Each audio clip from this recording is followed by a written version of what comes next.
खबर है भारत पाकिस्तान को लेकर, जहां पर भारत की ओर से एक बड़ा बयान दिया गया है जिसमें रशिया यूक्रेन वॉर का जिक्र जो है वो किया गया है।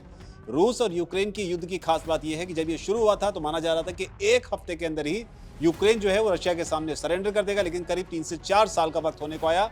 ये युद्ध अभी भी चल रहा है और अब भारत भी ऐसे ही युद्ध की तैयारी में है और इसे लेकर एक बयान दिया गया है भारत के रक्षा मंत्री राजनाथ सिंह की ओर से। जो टाइमिंग है इस बयान की वो ऐसे दौर में दिया गया है जब पाकिस्तान की ओर से भारत पर हमला किया गया है, सीज फायर को तोड़ा गया है और इसमें कई खतरनाक हथियारों का इस्तेमाल भी किया गया है। पूरी खबर बताने के लिए हमारे साथ पल्लवी मौजूद है। पल्लवी, सबसे पहले बताइए कि पाकिस्तान से जो सीज फायर तोड़ा गया है भारत की तरफ, ये ऑपरेशन सिंदूर के बाद शायद अपने आप में पहला बड़ा अटैक जो है वो किया है, तो ये खबर क्या है? और इसके अलावा भारत ने 3-4 साल युद्ध लड़ने के लिए भारत ने तैयारी कर ली है, ये क्या पूरा मामला है? दरअसल सर क्या है कि जिस तरीके से भारत और पाकिस्तान के बीच जो सीज़ फायर हुआ ऑपरेशन सिंदूर के बाद, उसको कायम रखने की बात कही गई, लेकिन हम चारों तरफ से ही देख रहे हैं कि पाकिस्तान सीज़ फायर का जिक्र ज़रूर करता है, वो वादा ज़रूर करता है, चाहे वो तालिबान को लेकर हो, चाहे वो भारत को लेकर हो, और चारों ही तरफ जो है वो सिर्फ वादे कर रहा है लेकिन उस वादे को वो निभा नहीं रहा।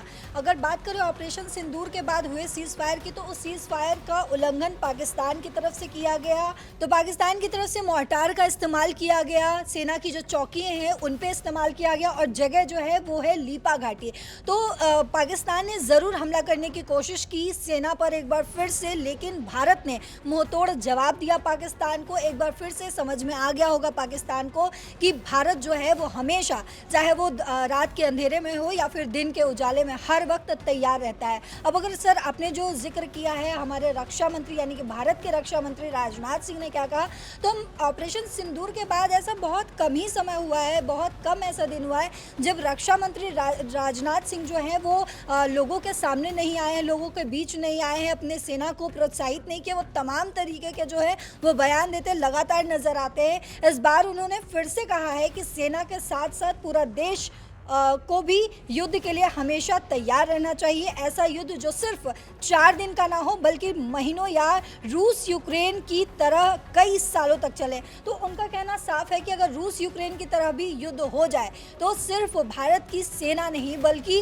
भारत के जो लोग हैं, भारत की जो जनता है, उन्हें तैयार रहना चाहिए। हम याद करते हैं अगर अटल बिहारी वाजपेयी के उस बयान की, जब अटल बिहारी वाजपेयी कहते थे कि अगर हम 2 रोटी कम खाते हैं और खाना वेस्ट नहीं करते हैं तो वो भी हम अपने देश के जो युद्ध चल रहे हैं उसमें सहयोग कर रहे हैं, क्योंकि हम कहीं ना कहीं चीज़ों की बचत कर रहे हैं, जो सेना तक पहुंचनी चाहिए उसको बचा रहे हैं। तो वही से हम जोड़ सकते हैं रक्षा मंत्री राजनाथ सिंह के इस बयान को भी। वो भी ये कहते हुए नजर आए कि सिर्फ भारत की सेना को इस युद्ध के लिए तैयार नहीं रहना चाहिए, 2-4 दिन के लिए, 1 हफ्ते के लिए तैयार नहीं रहना चाहिए। अगर 3-4 साल रूस और यूक्रेन के युद्ध की तरह भी युद्ध हो तो हमें जो है पूरी तरीके से तैयार रहना चाहिए। और रूस यूक्रेन युद्ध ने दुनिया को सिखाया, उन्होंने आगे कहा कि रूस यूक्रेन युद्ध ने दुनिया को सिखाया कि जंग लंबी हो सकती है और हमारी सेना ने इसी सबक को सीख लिया है। अगर पाकिस्तान से कोई हमला होता है, जैसे पहलगाम घटना की उन्होंने जिक्र किया है, तो हम पीछे नहीं हटेंगे, दुश्मन को किसी कीमत पर छोड़ा नहीं जाएगा। प्रधानमंत्री नरेंद्र मोदी ने भी ये साफ कहा है कि किसी भी आतंकी घटना को हम युद्ध की तरह ही लेंगे, यानी कि अगर तुम छोटा सा भी कोशिश ऐसा करते हो, हमारी सेना पर अटैक करने की कोशिश करते हो, अगर उल्लंघन करने की सीज फायर का उल्लंघन करने की कोशिश करते हो या हमारी जनता पर अटैक करने की कोशिश करते हो, जो तुमने पहलगाम में किया, तो हम उसको किसी भी तरीके से बख्शेंगे नहीं। मतलब जीरो टॉलरेंस है टेररिज्म के खिलाफ। अगर पाकिस्तान किसी भी तरीके से प्रॉक्सी वॉर लड़ने की कोशिश करता है आतंकवादियों का इस्तेमाल कर तो भारत उसे एक्ट ऑफ वॉर मान के चलेगा। बिल्कुल सर, बिल्कुल आपने से कहा। इसके अलावा अगर हम ये समझे कि ये तैयारी कैसी हो रही है, तो ये भी एक जोरदार तैयारी है, क्योंकि मोदी सरकार की मेक इन इंडिया जो नीति है और वो कहीं ना कहीं कमाल दिखाता हुआ नजर आ रहा है। कि पहले अगर गोला बारूद सिर्फ जो है वो सरकारी कंपनियों जैसे ऑर्डिनेंस फैक्ट्री बोर्ड में बनाई जाती थी, लेकिन अब प्राइवेट कंपनियां भी जो हैं इसमें शामिल हो चुकी है, शुमार हो चुकी है। अडानी डिफेंस, सोलर इंडस्ट्री, एसएमपीपी और भारत फोर्ज जैसी 20 से ज़्यादा कंपनियां हथियार और गोला बारूद जो है वो बना रही है। सरकार ने इन्हें 7 से 10 साल तक का लगातार ऑर्डर देने का वादा भी कर लिया है। तो ये एक बड़ी जानकारी है ताकि इनकी हिस्सेदारी पक्की रहे। रक्षा मंत्रालय ने नया डीपीएम 2025 भी जारी किया है, जिसमें प्राइवेट कंपनियों को सीधे ऑर्डर देने की आज़ादी दे दी गई है। अब सरकारी कंपनियों से परमिशन लेने की ज़रूरत नहीं है।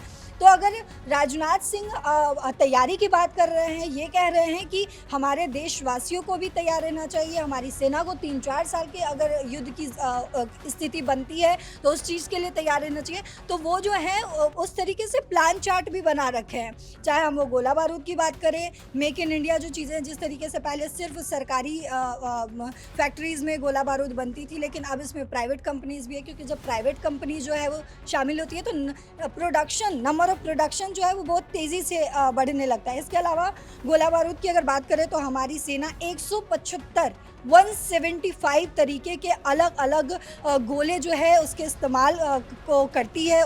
इसके अलावा पुराने हथियारों के आधुनिक प्रिसीजन म्यूनिशियम तक की अगर बात करें तो भी इसमें भी पूरी तैयारी चल रही है। और अच्छी खबर इसमें यह भी है कि इनमें से 90% से ज़्यादा भारत में ही बनते हैं। DRDO, डिफेंस, PSU और प्राइवेट सेक्टर मिलकर 134 कैलिबर के गोले तैयार कर रहे हैं। कंपनियों को गोले की शेल्फ लाइफ जो है, मेंटेनेंस जो है और रिपेयर की जिम्मेदारी भी दे दी गई है।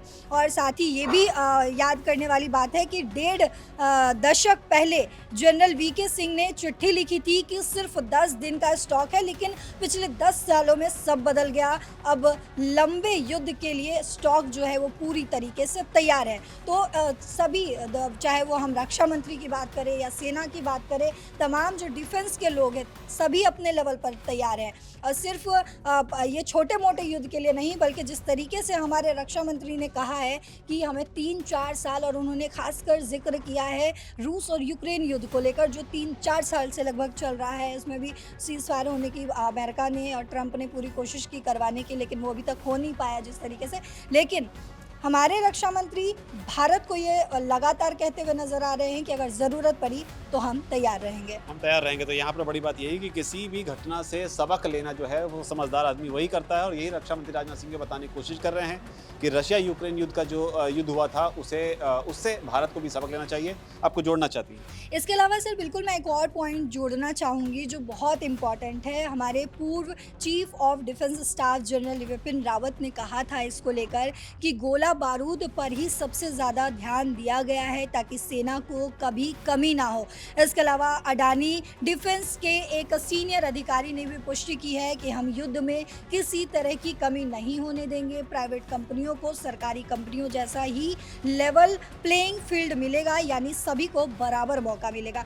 तो अगर हम बात करें कि भारत जो है वो कभी सामने से युद्ध नहीं करना चाहता है, हमेशा जो है वो सामने वाले को मौका देता है कि आप शांति के लिए भी, और कभी भी सामने से बढ़ के वो युद्ध नहीं करता। लेकिन एक चीज़ तय है हमेशा कि अगर भारत पर किसी ने हमला करने की कोशिश भी की, गंदे नज़र से या गलत नज़र से देखने की कोशिश की, तो बेशक उनकी आंखों को निकाल लिया जाएगा।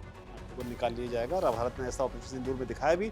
तो मोटे तौर पर यही कि राजनाथ सिंह ने ये समझाने की कोशिश की कि रशिया यूक्रेन वॉर से हमें सबक लेना चाहिए। ऑपरेशन सिंदूर में भी जो तनाव जैसी स्थिति बनी उससे भी भारत ने सीखा है। मोटे तौर पर राजनाथ यही कहना चाहते हैं कि भारत को इस स्थिति के लिए भी तैयार रहना चाहिए। न सिर्फ भारतीय सेना को, और उसके अलावा भारत के नागरिकों को भी उनकी जो भी भूमिका है उसमें वो बढ़ चढ़कर हिस्सा लें और खुद को इस सिचुएशन के लिए तैयार रखें कि अगर नौबत आए तो हर हिंदुस्तानी बढ़ चढ़कर अपनी जो भूमिका है वो निभाए। फिलहाल राजनाथ सिंह की इस अपील को आप किस तरीके से देखते हैं, क्योंकि अंतर्राष्ट्रीय स्तर पर जो घटनाक्रम तेजी से बदलते हैं उसमें कब क्या कुछ हो जाए कोई नहीं कह सकता है।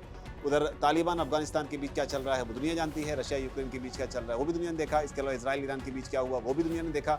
तो इस लिहाज से भारत को ये पता है कि उसके पड़ोस में भी एक दुश्मन देश जो है, या कहें एक सांप जो है वो पल रहा है, और भारत को इससे सतर्क रहने की ज़रूरत है। आप इस पूरी खबर से क्या इत्तेफाक रखते हैं, और आपने जो भी इस खबर में देखा उस पर आपकी कोई राय हो तो नीचे कमेंट सेक्शन में जरूर।